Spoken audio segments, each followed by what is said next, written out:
My Michelle Live podcast. My Michelle Live. My Michelle Live. Sports Time Out. The fans, the field, the faith, the fun. Here's Michelle. Oh yeah, here's Michelle. But as always, just like going to a sporting event, it's fun, but it's only fun if you're going with your friends, right? I mean, you don't want to sit in a pod all by yourself, do you? No, of course not. So depends on the game. That's so last year. So last year. So Michelle, I enjoyed. Michelle, I have a question. It's not a pod if you're sitting all by yourself, is it? Well, there you go. But can I just introduce you before you start talking and taking over Sports people? fans, Come on. The most Come on. chillin' villain, Chris Brown. Author, photographer, Brent R Baker. Get ready to get panged. Encyclopedia Rich. Wookie of the Year, Josh McMillen. From the My Michelle Live podcasts, here's Michelle. All right, there you go. Big voice guy has gotten his paycheck today, and worked for it. But we do, a couple of our guys aren't here today, Joshua, Chris Brown, but we have Garrick, Brent, Rich, our encyclopedia of all things sports, and the reverend of sports, and the photographer of sports, and then me, I'm the talker of sports. So we've got a nice round table of fellas, and it is time for us to sports.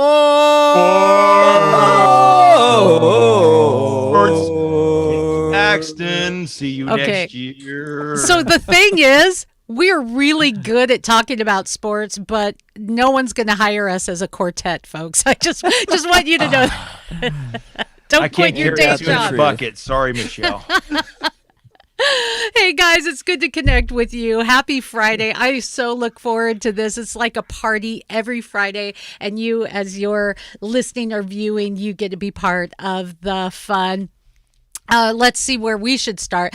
You know what? I wasn't going to do it, but I'm wearing my Mariners stuff. I'm so excited. A mutual friend of Garrick and I took me to a game with her family. It was a day game this Wednesday. It was such a blast to be out in the stands again, guys. It was magical. I absolutely loved it. Thank God for sports opening up, and it was a good game. The Mariners won, rallied in the sixth. They were down by 2, rallied in the sixth. They ended up winning 8-4.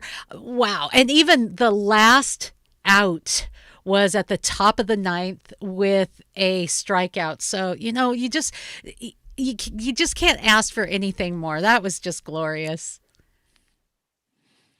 A long time coming for baseball, and even watching on TV, it's great to have the real fans. Real fans, yes, like organic responses. And I've joked about it before, but the crowds that they're allowing at games now, make me think of the Kingdom back in the 70s when very sparse. Yeah. 8,000 people. And that was the best you could do. The first couple games of the Mariners season, there was one woman in the crowd. You remember that? Her voice just like cut through because there wasn't that many fans there, and you could hear her, and everybody could hear her. And I almost thought she was running for political office. I know. Right? Yelling that much. You can hear me. I have that great whistle, man. I have got a whistle. I even watched the replay, some of it of the game. I was like, oh my goodness, that's me. That's me. I know my whistle. That's my whistle. It was so great.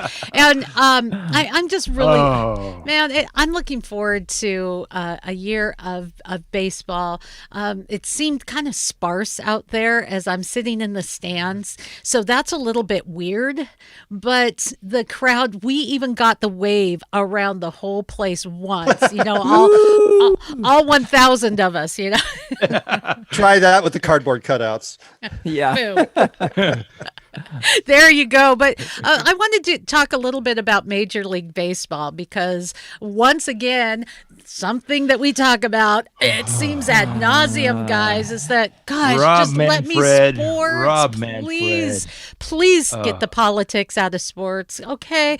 I mean, really, Major League Baseball doesn't want to deal with the issue of voter integrity. when did that become an issue where it is racism to want people to have identification? That's a debate that we should be having off of the field. Why does Major League Baseball have to get involved, first of all, and secondly, then uproot the All-Star game to a much wider, less diverse area? So I am opening that up. Let me see. Rich, look at him. He's biting at the bit. He's like, at the bit. Shut up, Michelle, so I can talk. Rob Manfred, I almost want to run you over. I wish I could reach through the screen and run you over in my chair, but I'll be nice and be thoughtful and do what Jesus would do. And Jesus would just say, punch him. Rob, you got that wrong. Sorry, man. And it's wrong on several different levels. Major League Baseball has a problem with the All-Star game being in Atlanta, but they have no problem signing a new business deal with China. So don't be talking out of both sides. Don't be talking out of both sides of your mouth. Also, the Atlanta All-Star game was going to honor Hank Aaron. So you pull the game out of Atlanta, which was going to honor Hank Aaron, who just passed away this year because of supposed racism, and move it to Colorado. How are you going to honor Hank Aaron specifically in Colorado like you'd planned in Atlanta? This is a bad thing. It's people once again trying to appear like they're doing the right thing rather than actually doing the right thing. Garrick? Well, I couldn't agree with you more. And the issue is, and so many people reacted, and a few people I heard actually confronted and asked, did you actually read the bill? And so few people have read the bill. And there's so much misinformation going on about it. But the bigger issue is the fact that these types of things hurt the very people that they supposedly are trying to help. Preach it, Pastor. Can I get an amen, folks? Masters. Well, you look at all the businesses around Atlanta. It's like, who owns those? I don't think that's Jeff Bezos that's going to be hurt by that.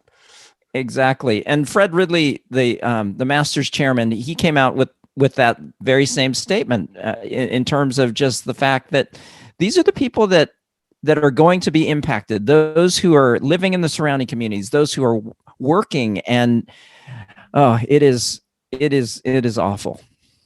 Brent? Well, yeah, there we are. It's disappointing on a lot of levels because before something can be debated, we've already judged, juried, and executed it. I don't know if it's just them being wimpy and caving into the loud, obnoxious voices, which is always dangerous, or is this really their passion?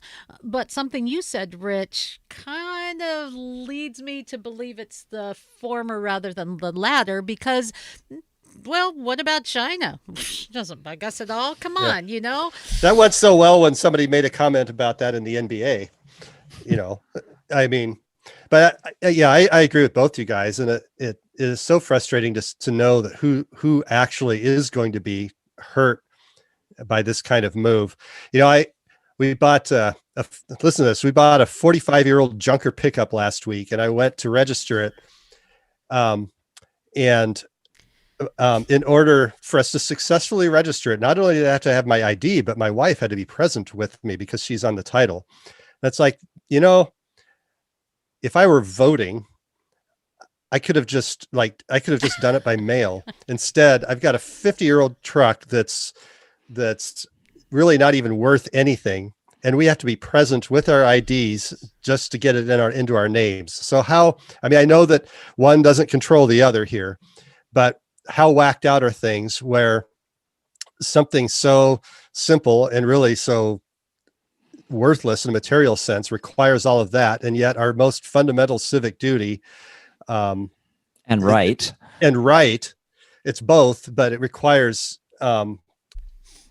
it's taken so flippantly. Yeah, it's taken so flippantly. It's like, oh yes, we if you are being required to present an ID so that you can vote, that there's racism involved. it's intellectually dumbfounding. Can I add 2 more points, Michelle? Let's talk about this and let's say that some of the talk about the voter registration law in Georgia is about how it's going to affect people of color. Then are you insinuating that people of color are not capable of having an ID that legally identifies themselves?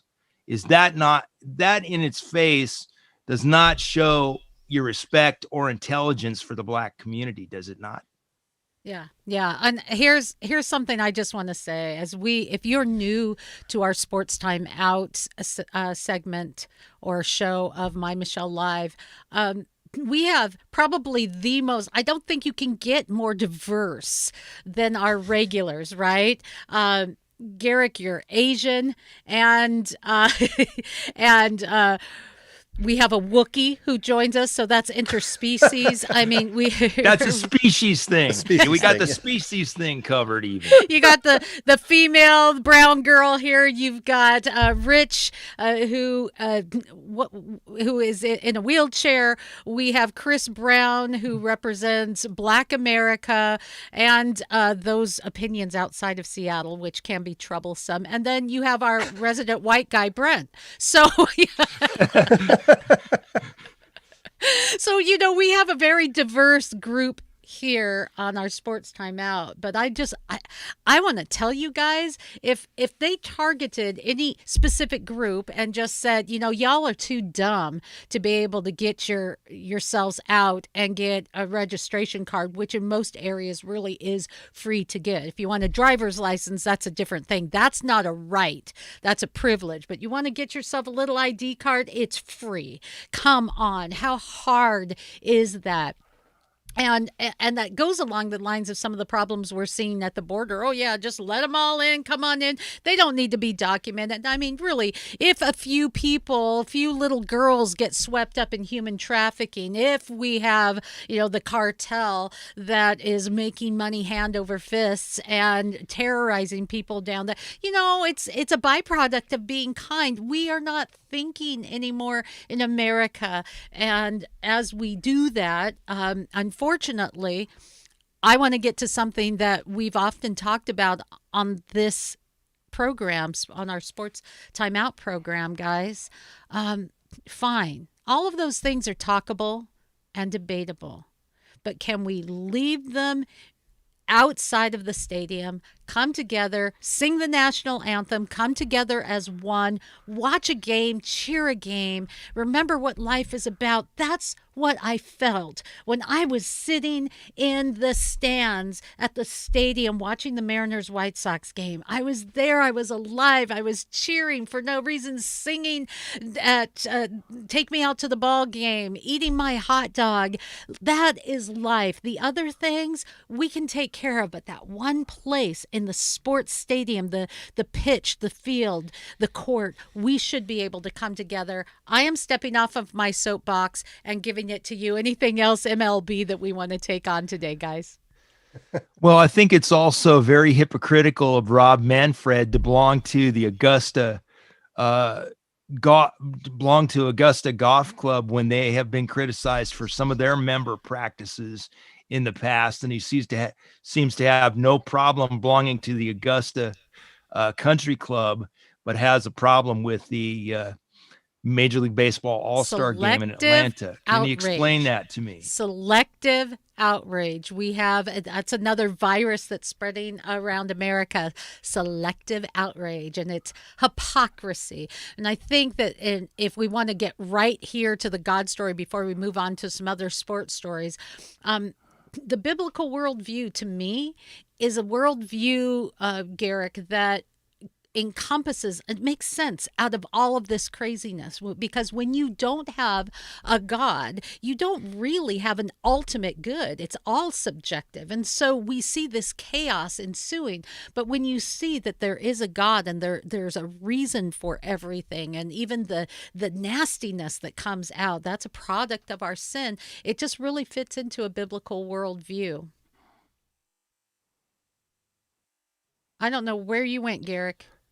Lost your sound. He is speechless. Sorry. He's speechless. I had dogs howling in the background, so I decided to mute myself.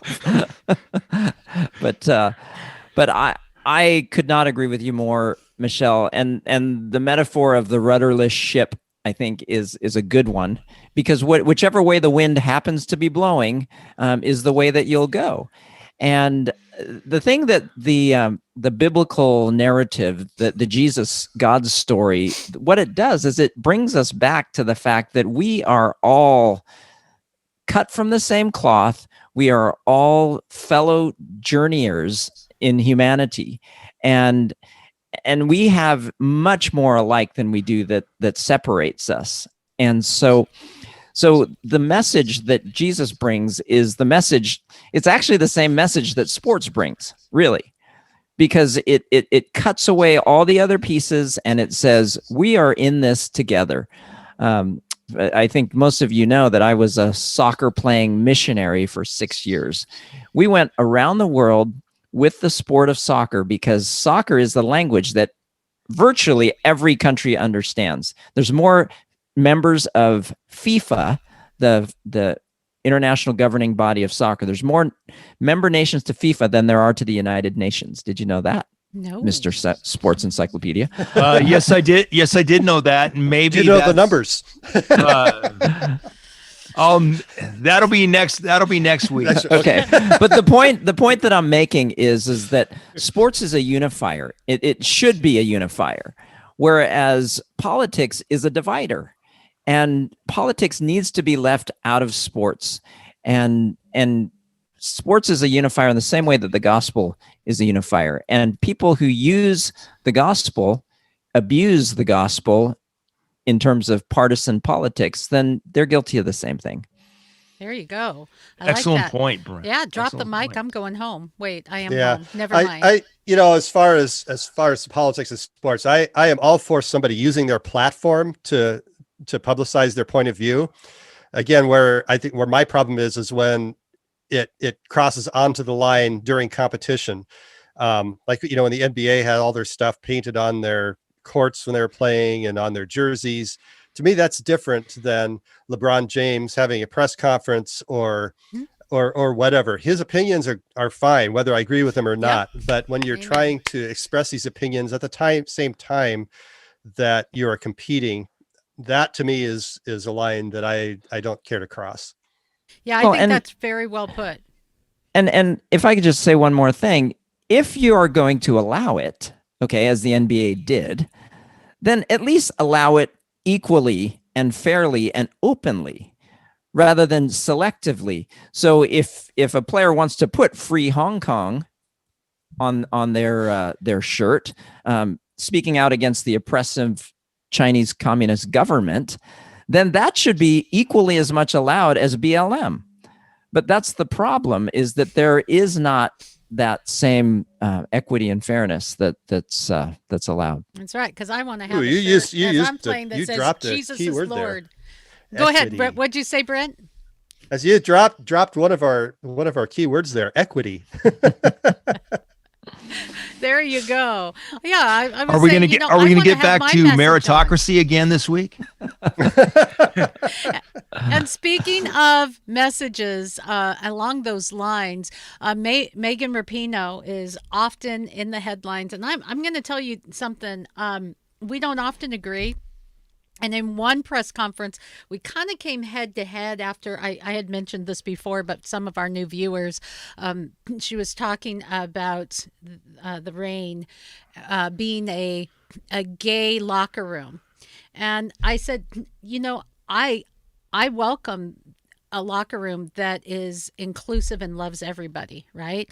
But if I were to say it was a Christian locker room or a white locker room, that would be pretty inclusive. So what do you think about your language? So, it's a challenge and didn't hit well, but it is food for thought. Nonetheless, I'll say that sometimes I don't agree with Megan's politics, if you will, but I do respect her because she she works hard at what she believes. And here's an example. After the Mariners game this last Wednesday, I'm walking out of the stadium, and if you're not from Seattle, Lumen Field is right next to T-Mobile Park, our football field and our baseball field, right across the street. And as I'm walking out, there's an addition to the stadium where they're giving out vaccines. I walked from the baseball stadium, from that street, the length of the entire stadium, not just the field, and then half a football field more. There were 3 lines of people waiting to get their vaccines, and I found out that Megan Rapinoe and Sue Bird were there this week helping to distribute vaccines. That's something they believe in, and she puts her time and effort to what she believes in. I respect you, Megan. I don't always agree with you, but that's how America should work. Now, Megan had slammed Draymond Green, a fellow basketball player, because he essentially was saying, women, you want more pay. There's some things you might want to do to get there. And she came down hard, Rich. Yeah, that was really hard. And she basically said, you exposed your blank to the entire world. You're back. And don't really know what you're talking about. Now, this is a question I would ask Megan Rapinoe. Was her response one of white privilege? And are you being a hypocrite by coming out against Draymond Green like that and not respecting his point of view? Because I think that's a question you could raise. Let's talk about what his point of view was, guys. What was it that he was saying? Basically, his point of view was, like you'd said, Michelle, that you need to promote your sport. You need to do the same things that a men's team does or a men's league does to earn the show. And he also said in response to her negative comments that he is on their side. But I agree with Draymond Green. And you've never heard me talk about on this show. You have never heard me say that Paralympic athletes are discriminated against. I have never said that. That's true. But how many times have we talked about, because of Megan Rapinoe, about how women athletes are supposedly discriminated against? And I'm not saying that there are no instances of that. But what I'm saying is this: if the WNBA or the NWSL and the OL Reign want to be taken as seriously and taken in the same light as the Seattle Sounders, then you need to produce the same results. And that's fair. It is. The NWSL averages only 5,000 fans a game. MLS averages 26,000 fans a game. Are you telling me that a women's league is not capable, without special treatment, of increasing their fan base? Because that sounds a lot like what Megan Rapinoe wants.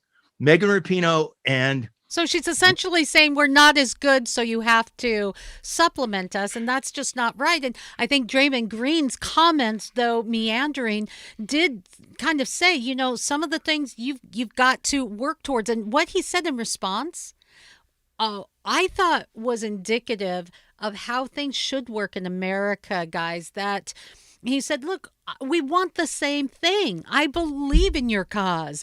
You want to get to it this way? I'm saying you can, maybe get to it this way. How about taking both things into consideration? Why do we have to be at odds? Why do we have to argue about it? Why do we have to be enemies? Brent?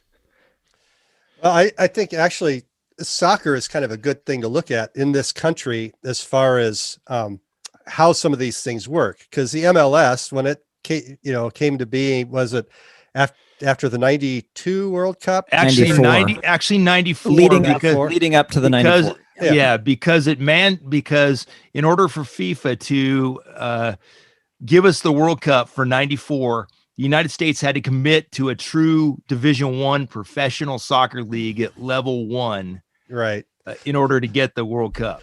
But if you look, I mean, that's oh my goodness, 30 years now. That has been a slow growth process. It didn't just, they didn't declare it a major league and then all of a sudden have 50,000 people showing up for these games. And the level of play didn't all of a sudden match what you see in the European leagues. And so as time has gone on, we've seen its popularity grow. We've seen the quality of play grow. We still talk about how they get, 40, 50,000 people for a Sounders game in Seattle, but they don't rate the same coverage, as the Mariners, who get half that. So yes, there's a lot that goes into this that has a lot that goes into it that's much more complex than just saying, okay, men's game, women's game, you should just get paid the same as they do because they do the same work. Well, I'm sorry, but these MLS guys have worked just as hard as the Major League Baseball guys, and they're not getting paid the same, and they're not getting the same exposure. They're getting closer, but it's a process. And it's may we bring the M word back? It's meritocracy, ladies and gentlemen. Yeah. Once again, this meritocracy. We can't expect the same. It's apples and oranges, and so. Well, there you go. Yes. As we have all these politics in the midst of it, some of us are still enjoying the games. I know that I've talked with a lot of new friends from Texas. Some folks have said, hey, if it's woke, go broke. People have had it with, some of the woke politics that interweave. It's as though sports is saying, this is for us. You people are no longer welcome, and it is getting kind of weird out there, to be sure. But let's get into some other things that are happening around the sports realm, and I was, of course, pretty excited on Monday about the NCAA championship. Oh my gosh! I mean, Monday morning, anyway. First of all, I think, Brent, you and I were talking specifically on Saturday after the game, and last second Gonzaga boom wins the game. That was a game that was neck and neck the entire time. Look at my fingernails. I have none left. That is because of Saturday's game. It was astounding, and what a win for those of us who, of course, are in Washington State. Those of you in Houston, I'm very sorry. But for those of us in Washington State, we loved it. But we got our comeuppance. What happened to Gonzaga, Rich? The Baylor Bear bit the head off the Gonzaga Bulldog is exactly what happened. And the three guys up front in the front court for Baylor out-rebounded every single Gonzaga player on the floor and out-hustled to a lot of the loose balls. Brent, it was total domination by Baylor. It was, and that's what you get sometimes in the one and done tournament. I would really have liked, I wouldn't want to change the NCAA tournament, but it would be interesting to know what would have happened if they'd played a series like in the NBA, because it was clear to me from the first tip, my concern was that after the game like they had against UCLA, that there would be a hangover effect with only 48 hours. And you could tell right away, again, they weren't getting the rebounds. They weren't getting the loose balls. Physically, they may or may not have been tired, but I think mentally bouncing back from that kind of a win, I've seen it a lot in every level of basketball and Baylor, they played their A+ game. Oh yeah. I see if they played again, say 3 days later, it's hard for me to imagine Baylor playing that well end to end. And I don't see Gonzaga playing that poorly. I thought really at halftime that Gonzaga was, it showed that despite their shortcomings in this game, what a quality team they were, because they had allowed 16 more shots than they had taken. They'd been out rebounded. Baylor had shot 7 of 12 from 3-point range. And somehow Gonzaga was still only 10 points down. That really, and Charles Barkley talked about this at halftime. It should have been a 20 or 25 point game, considering all that had happened. Again, Baylor came out the second half and they just continued doing what they were doing. So on that night, I can't say Gonzaga would have beaten them if they'd have played their A game and Baylor had played their A game. because there were some matchups there that didn't work for them. But again, I think we saw Baylor at their best and Gonzaga at their worst, and the result is what you get for that. Yeah, it is. Garrick?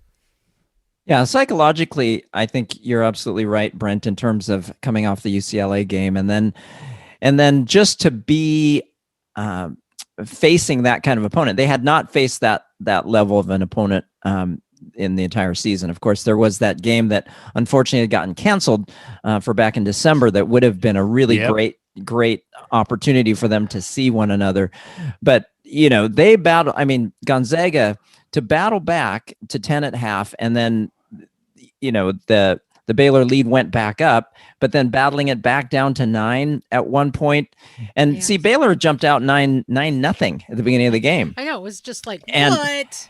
It was. Right. And so had that been a tie game instead of being down by 9, right, then all of a sudden things potentially could have shifted because the mental aspect of the comeback. But then there are other two issues. Now, one issue I've always thought that Gonzaga has been a really extraordinary team. They play as a team.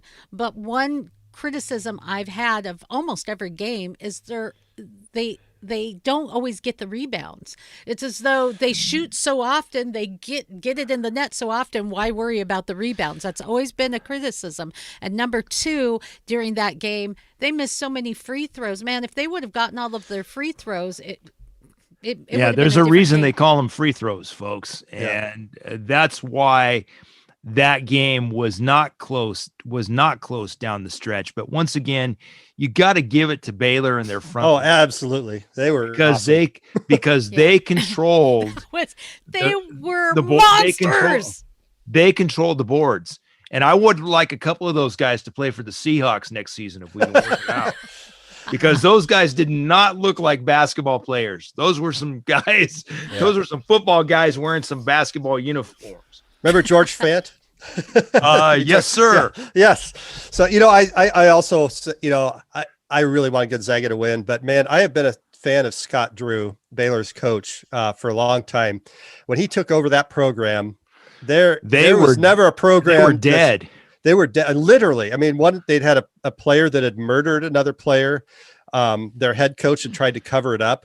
Dave Bliss. I don't know that there's been really that uglier scandal in college basketball, and that is the program that he chose to take over, was the program in that state. Good point.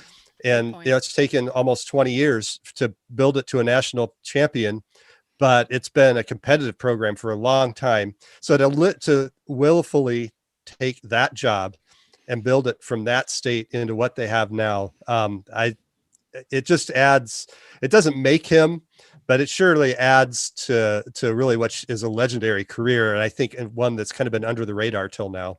There you and I would say too, that's a good point. Just the God story there as well. I mean, Baylor is a Christian university, Baptist. And not everybody who goes to a Christian university is going to have necessarily a strong and committed faith. But if you heard the interview with the player after, I think it was Saturday's game, and he was giving glory to God and just really, very humble. I mean, this was the player who had made the winning shot.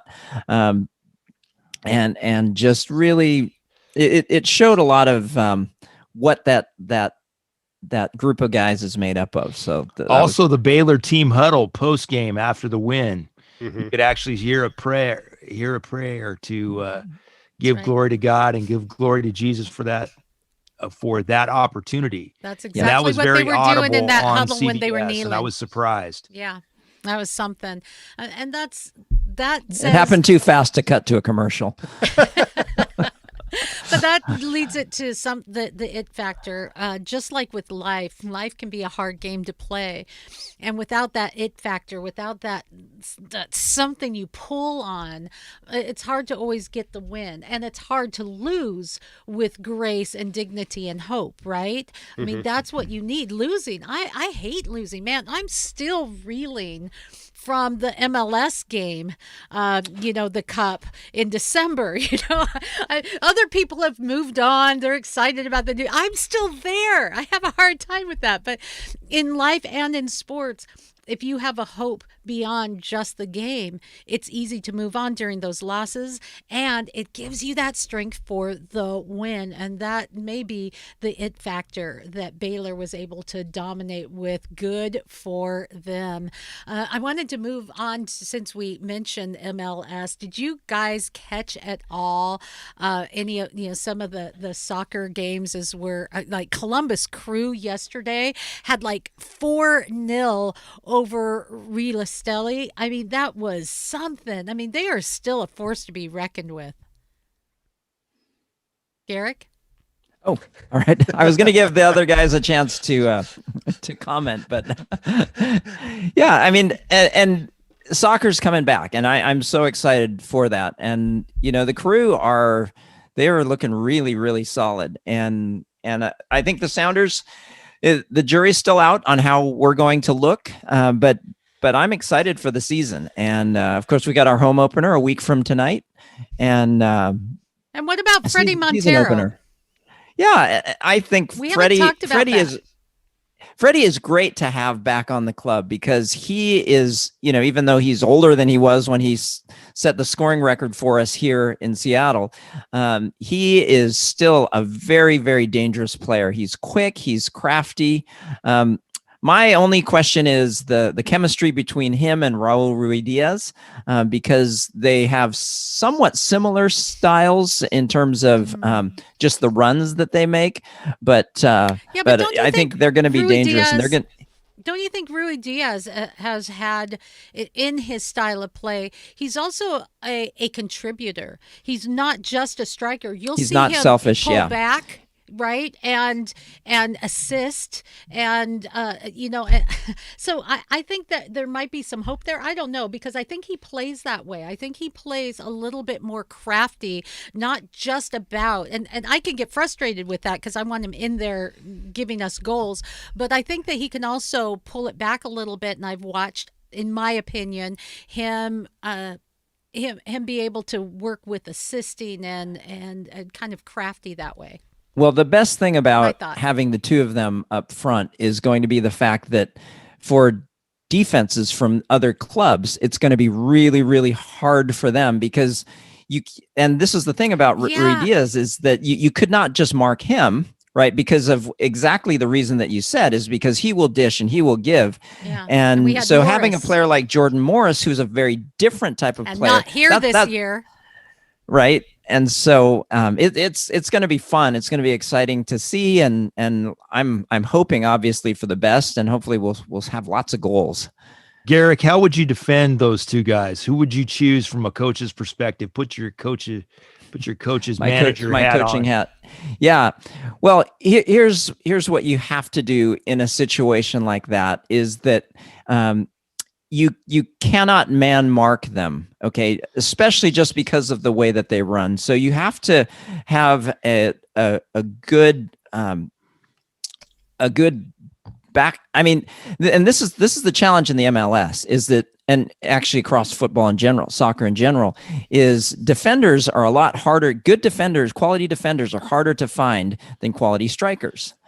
I mean, you can argue both ways, but the point is, especially in the MLS, it's going to be a lot more challenging in terms of being able to mark those guys. And so, and especially, as I mentioned, because of their style, now Ruidiaz, he circulates a lot. Okay. And so when I talked about not being able to man mark them, you're going to have to have some type of a zone defense that's going to really be paying attention. And that's really going to be the key, is that players have to always be watching and always be aware of where those movements are happening, because those guys, they strike, and they strike fast. Ruidiaz especially, but Montero's the same way, is that before you know it, the shot is in the back of the net.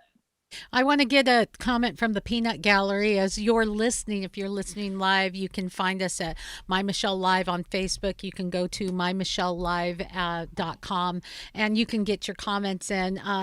Comment, Freddie is backup. Bruin will start. And what about wingers? Yeah, well, I haven't been watching in terms of what they're looking at, but yeah, Will Bruin may maybe getting the nod. And see, that's the thing, is that Bruin has a nose for the goal, and that's why Schmitz likes him. And because of the fact too that his style is different, it'll be interesting. What was the question? What about wingers? What about wingers? Yeah. Guys, you have thoughts? I have my thoughts as well, but go ahead, guys. I've been talking a lot. This is your strike zone, man. Oh, sorry, wrong sport.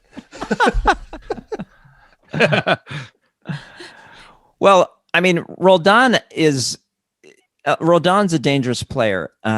And so whether or not you have him on the outside or the inside, he can create things going on the outside. Having Smith back, if he's healthy, I think creates a lot of opportunities on the left side as well.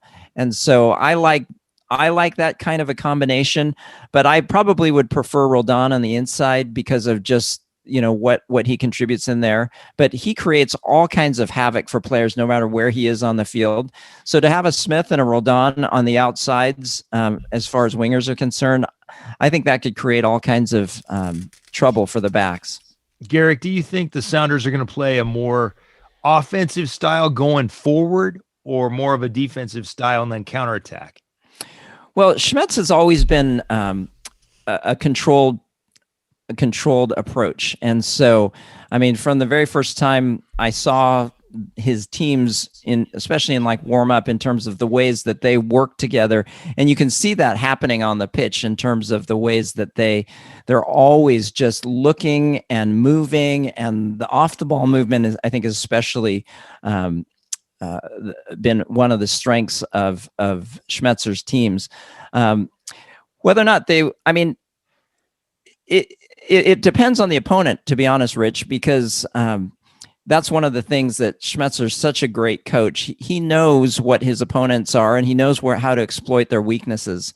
And so, I mean, we have the tools to be an attacking team. And he also likes to build things from the back. And so missing Jordan Morris changes a lot because we don't have that same attacking speed in any of our starters right now that at least I've been watching. And so he will have to adapt and adjust that side of it. Does that answer your question, Rich? Yes, it does, sir. Something else I want to get to from the Peanut Gallery is Deshaun Watson, and we planned on talking with that as well. Unfortunately. Yeah. The hole digs deeper. My goodness. I mean, this is sad. A couple of women file lawsuits again, alleged sexual misconduct. It seems to be never ending. He's I mean, the stories are never ending. Nike is suspending his sponsorship. I think Beats by Dre is ending their deal as well, at least reportedly. But here's something interesting to this, and maybe for those that don't know what's going on there, I know I'm getting some text from or some messages from Houston saying, hey, we this is big here. This NFL player, how many counts of assault are alleged? We're up to 22 lawsuits, I believe, at last count, and that has multiple allegations inside each one of those lawsuits. So, however you want to do the math, this is not good. This is not good for the NFL. This is definitely not. Number one, it's not good for these women who allegedly underwent this kind of treatment by a human being, and that's the number one priority here, to find out what is true and to do the right thing, and to find out the truth, because either Deshaun Watson is guilty or Deshaun Watson is innocent, and if he has done all these things, then he needs to be thoroughly prosecuted according to the law. And that's all that counts. The truth is what matters here. All right. So a judge has ordered that women suing Deshaun Watson have to disclose their names.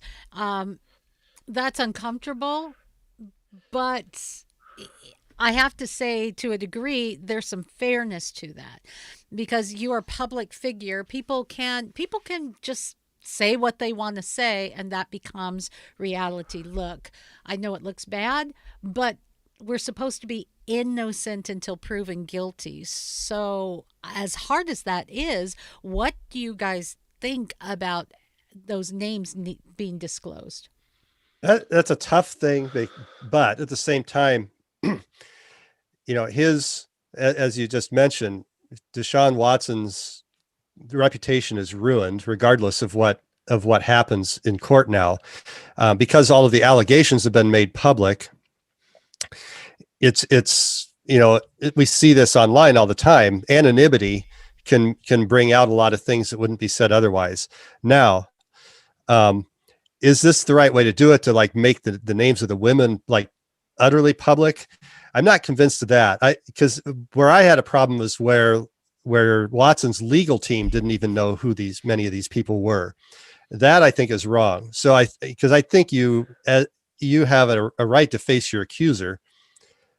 So I certainly agree that his legal team and he needs to know who these people are that are making these accusations, whether or not their names need to be out there in public.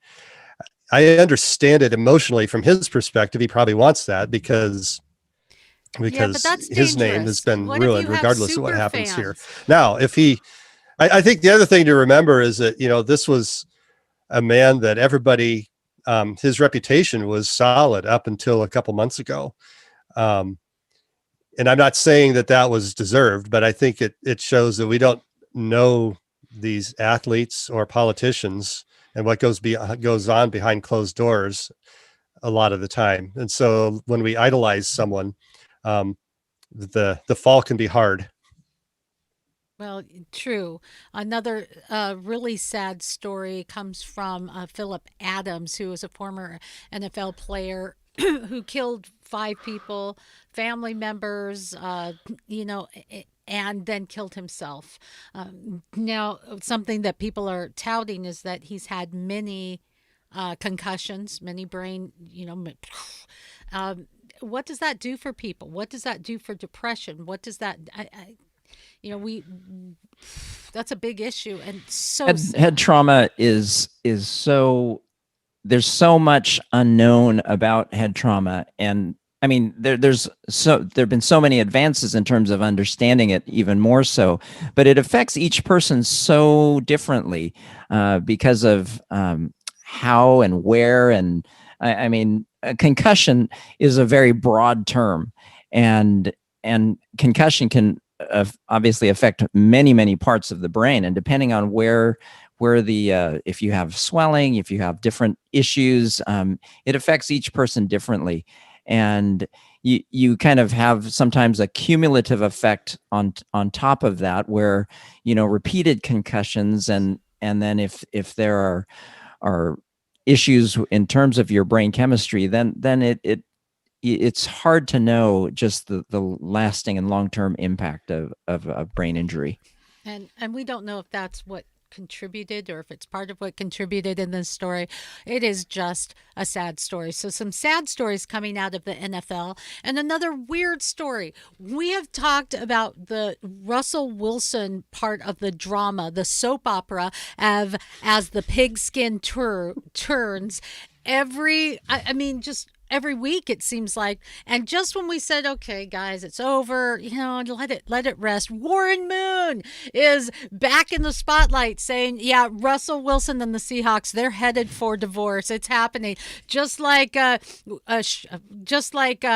Sherman, just like Marshawn Lynch, they're headed for divorce. And it's like, Warren, come on. First of all, Sherman and Lynch are very different stories. If you're not familiar with Seattle Seahawks and the drama, Marshawn Lynch wanted to play for his hometown before he retired. And then he retired. How much does he dislike the Seahawks? Oh, enough to come back and play for a bit. Come on. That wasn't a very good comparison, Warren. I gotta call you on that. And Right? Marshawn was Go pretty ahead. much Go ahead, washed Michelle. up too. And what about Sherman? He was saying, well, I wouldn't be opposed to coming back to Seattle when no one else was picking him. I'll give him that. But, that was a parting of ways because he got a little bigger than his britches. He was a nobody who rocked the football world, played it like it was a chess game. He was awesome.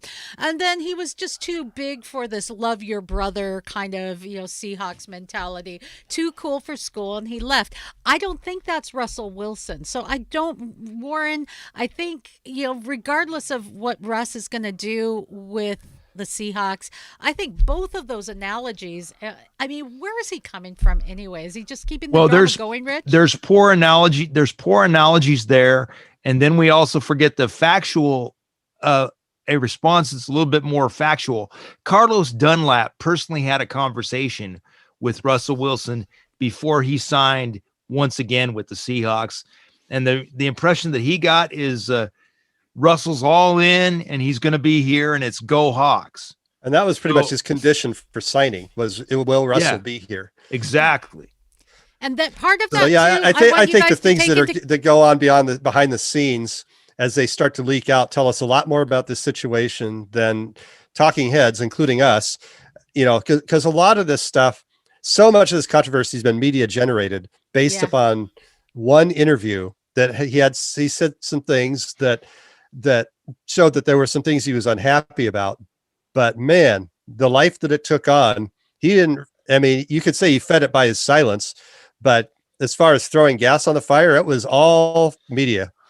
Yeah, and let's talk about that for a moment because that's where our media is today. It's not about reporting what's really going on. It's about sensationalism and selling, clickbait essentially. But there's something we're not taking into consideration with Russell Wilson and his tie to the Northwest, and that is he is part owner of arguably the best soccer team in the United States of America, especially if you look at the Sounders' long-term record. He's part owner. He's tied into the Northwest. How easy is that to just say, yeah, I'm out? And thirdly, and I'll let you guys comment as well, Warren Moon heading for a divorce. You have a couple of arguments. Things go south. You don't head for divorce. You work things out. You re-sign that contract and you play your heart out, right?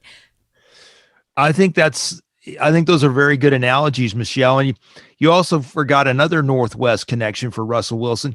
He's talked about being involved in Portland, getting a Major League Baseball franchise. And he's also talked about owning an NFL franchise. And I wouldn't be surprised. Now, this is just speculation on my part. I wouldn't be surprised if the possibility ever came up that the Seahawks would be available for sale, that Russell Wilson wouldn't be a person that would try to put together. And that would be nice. But can I just suggest that maybe instead of worrying about an NFL team, could you just bring back the Sonics? Well, let me just forgive me for being devil's advocate here, but I don't think that ownership, as a part of the ownership group of the Sounders, or even wanting to start or to have an NFL franchise, that's not going to keep a player here. No, I mean, but ultimately, it does show a tie and a care for the Northwest, Garrick. Well, absolutely, and that's part of why he is Mr. Seahawks. I mean, because we see him invested here and we see him here. And I don't think anybody who's a real Seahawks fan would like to see Russell Wilson go, for not just for those reasons, but also just because of the fact that he's a dang good quarterback still. And so now, if we have a mediocre season, if we have some issues, have some struggles on the field this year, then I think he is probably going to be gone. Because you mix and you add all those things together. That's how it happens. But for now, I mean, he's our QB, and I, like you, Michelle, hope that he brings. Well, you mentioned bringing back the Sonics. What I thought you were going to say is bring back the Super Bowl. Yeah. I mean, if we win another Super Bowl, then I think he's safely here. Yeah. Well, I think nothing's forever. I mean, eventually he will if nothing else, retire, right? Right. But I also think that in the middle of this, all of this going on around him, what's he been doing? He's been helping found a regional flag football league in the Puget Sound area. And that all has just been going on at the start of this year. And granted, it's in conjunction with the NFL, but it's just one more local tie and investment that he's made. And when they were making the announcements, he concluded it by saying "Go Hawks." So that was a good sign. And that is something that he does not have to do. Yeah, right. He does not have to be involved in the NFL flag football movement, and that's an extracurricular thing that he took up on his own. And he also does not have to say "Go Hawks." What matters now is that this year, if he hadn't, we would have been talking about that for the last month. Well, and I will say there was that letter that went out though from the Seahawks organization that did not mention Russell Wilson, and so that fueled some of the fire too, I would say. Do you remember that? Hearing about that? I say if you want to take a negative view on that. Just a moment, guys. With all of this year, Russell Wilson is playing for the Seahawks, and that is what matters right now. Yes. All that really matters. Hey, another story I wanted to talk about, the long-awaited I guess it's been a long-awaited reveal of what happened with Tiger Woods and his SUV crash. So we found what it was. There apparently drugs weren't an issue, but excessive speed was. But yet they're not going to cite him for excessive speed. If I were to do that, do you think I'd get off as easily? My guess on that answer would be no. And if I was going excessively speeding in my wheelchair, I don't think I would get off with that either. Now that would be a story. Can you see that on the 11 o'clock? On that road, you might be able to launch it the way he did. Maybe so. Yeah. Well, they say speed kills, and I mean he's lucky to be alive. I'd say, and you know, if there's young people listening out there, speed is something that may feel exhilarating, but you've got to be smart about it. Right. Yeah, and another story that broke just before we went to air today, they revealed that he did not know where he was after the crash. Yeah, talk about head injuries. He did not know where he was. It said the story said that he believed he was in Florida instead of Los Angeles. You know, and that happens, and that's why someone said, you know, what was that, drugs? No, you know, that's head injury, man. That I have always been a sports girl. My dad didn't get a boy, so I'm the youngest. By the time I come along, he's like, okay, girlfriend, you're going to learn how to throw a football. You're going to learn how to throw and catch a baseball. So you're going to be sports literate, and that's just happening. And I'm glad he did, because it worked for me. And I was the quarterback for our neighborhood, right?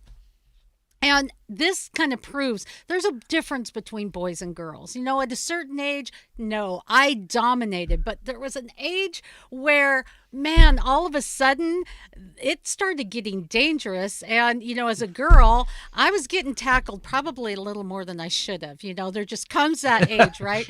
And I got knocked. Woo! I didn't know where I was. I didn't know how to get home. I didn't even hardly remember my name. But, you know, back to the God story. And as we lead into our final shot, maybe I'll give my final shot out to our mail carrier from when I was growing up. His name was George. George was delivering mail, and he saw me, and he said, "Are you okay?" I told him, I don't know where I live. I don't know. He found out what happened. He put me in his truck, took me home, and stayed with me until my parents got home. Because that was back in the day awesome when story. You didn't That's have a to great have story. your parents with you. You could actually go outside and play. And what happens? I get a concussion, but the moral of the story is I lived through it, and this great guy. He also sang in a Christian quartet. You know, he prayed over me. He stayed with me. You know, just doing a good thing. That's America right now. How about you guys? Your final shot. Final shot. Boom. Let's go with Encyclopedia Rich. Final Encyclopedia shot. Rich. Dude, Tara Vanderveer and the Stanford women's basketball team.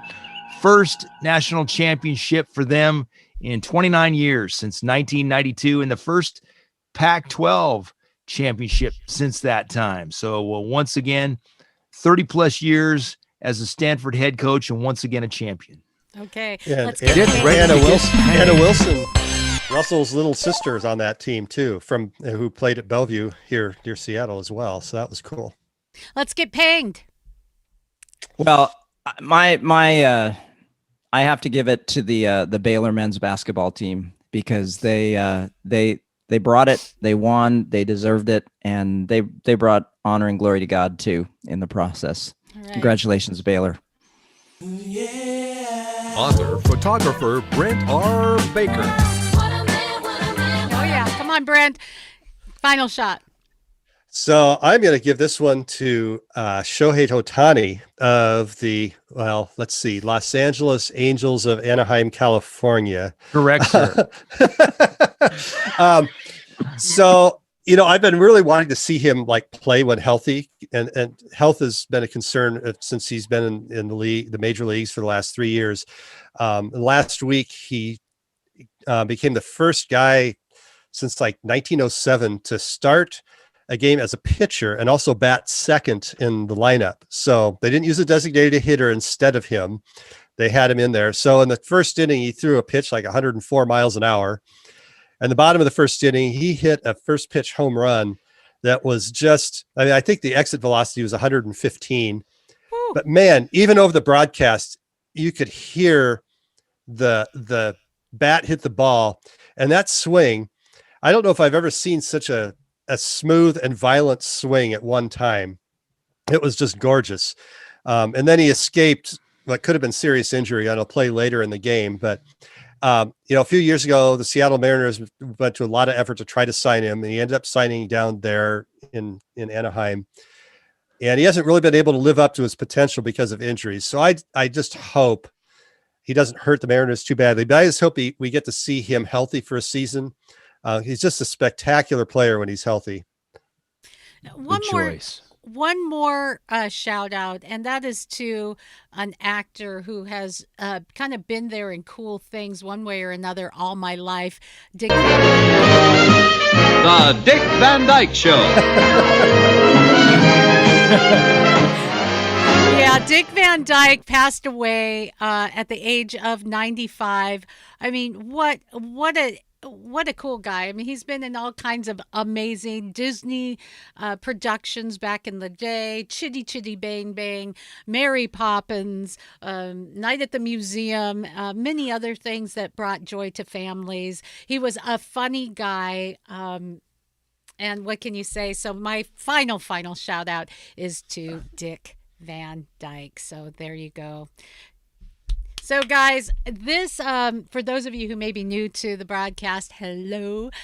Thank you for being with us. This is the My Michelle Live podcast, where we talk about issues of the day. And on this particular one, we talk about sports, but we always want to get to the God story, because there is a God story there that's worth looking into. And if you find it, you may find a joy that you never experienced. You may find that it factor that can help you succeed and win, and even handle the losses in the game of life. So thanks for watching. Like us, share us. You can contribute to us. Purchase products that are on our page, like the only guy with a beard here for real bearded men is Brent. So you're gonna have to use the Real Bearded Men products and tell us what you think. This month we are featuring the product of the month, and it is a bidet. That's right. Yeah, the podcast is going down the toilet, but it's like a spa for your bum. Why don't we have those here in the United States? And I highly recommend them. They are awesome. One more thing, Calitrin. They're immune to toilet paper shortages too. Yeah. There you go, right? Calitrin, this is a fountain of youth in a bottle. For those of you say, wow, you look great. Oh, for your age. Wow. Right there. Helps you sleep, keeps the weight off. It helps with aches and it's collagen and we need it. So there you go. I've done my plugs. I've encouraged you to watch, listen, share, like, even email me. I'd love to hear from you. Just go to mymichellelive.com. And thank you to my brothers from other mothers who likes to sports it up with me. This is the party to take us into the weekend. God bless you, boys. Thanks, Michelle. Thanks, Michelle. Thanks, Michelle.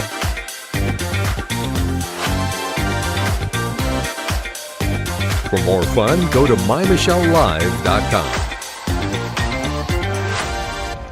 And that is a wrap.